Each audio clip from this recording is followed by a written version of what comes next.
La guerre de Gog et Magog, la Russie, l'Iran et l'avenir d'Israël, un sujet fascinant qui attire l'attention de nombreux croyants et chercheurs en prophétie biblique. Dans le livre d'Ézéchiel, nous découvrons une prophétie intrigante décrivant un conflit futur impliquant Israël et une coalition de nations menée par une figure mystérieuse, Gog. Qui est Gog? Quels sont ses peuples alliés? Et que nous révèle cette prophétie sur notre époque? Explorons ensemble ce message captivant.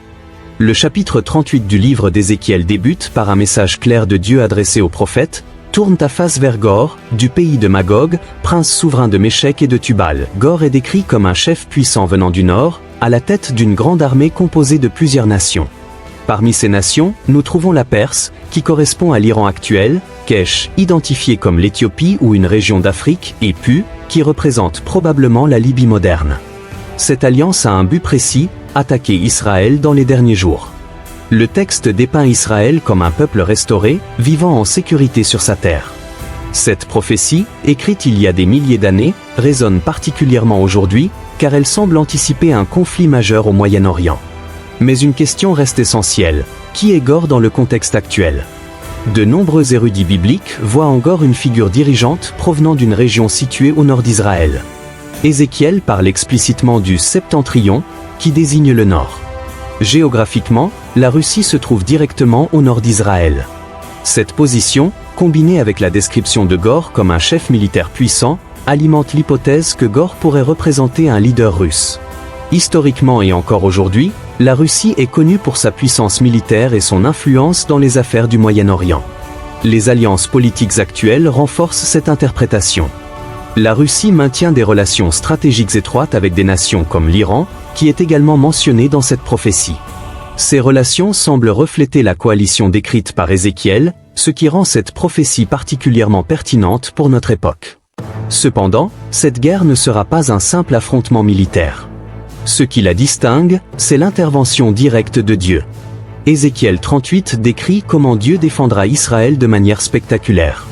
Il provoquera des tremblements de terre, sèmera la confusion parmi les envahisseurs et déclenchera des pluies torrentielles, du feu et du soufre.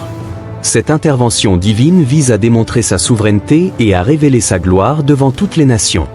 Comme il est écrit, « Je me glorifierai, je me sanctifierai, et je me ferai connaître aux yeux de beaucoup de nations, et elles sauront que je suis l'Éternel. » Cette prophétie nous enseigne plusieurs leçons essentielles. Tout d'abord, elle nous rappelle que Dieu contrôle le cours de l'histoire.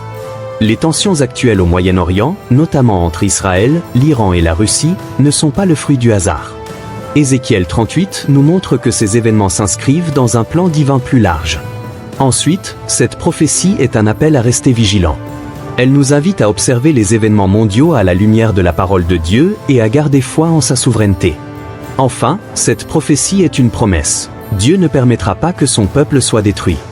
Il interviendra pour accomplir ses desseins et pour manifester sa gloire. En ces temps incertains, alors que nous observons les tensions géopolitiques et les conflits, cette prophétie résonne comme un message d'espoir et d'assurance. Dieu tient tout entre ses mains, et son plan s'accomplira. En conclusion, le message de la guerre de Gog et Magog est un rappel puissant de la souveraineté divine sur l'histoire. Quelles que soient les circonstances, Dieu est en contrôle, et son dessein pour Israël et pour le monde s'accomplira. Que cette prophétie nous pousse à la prière, à la vigilance et à l'espérance, car Dieu est fidèle et digne de confiance.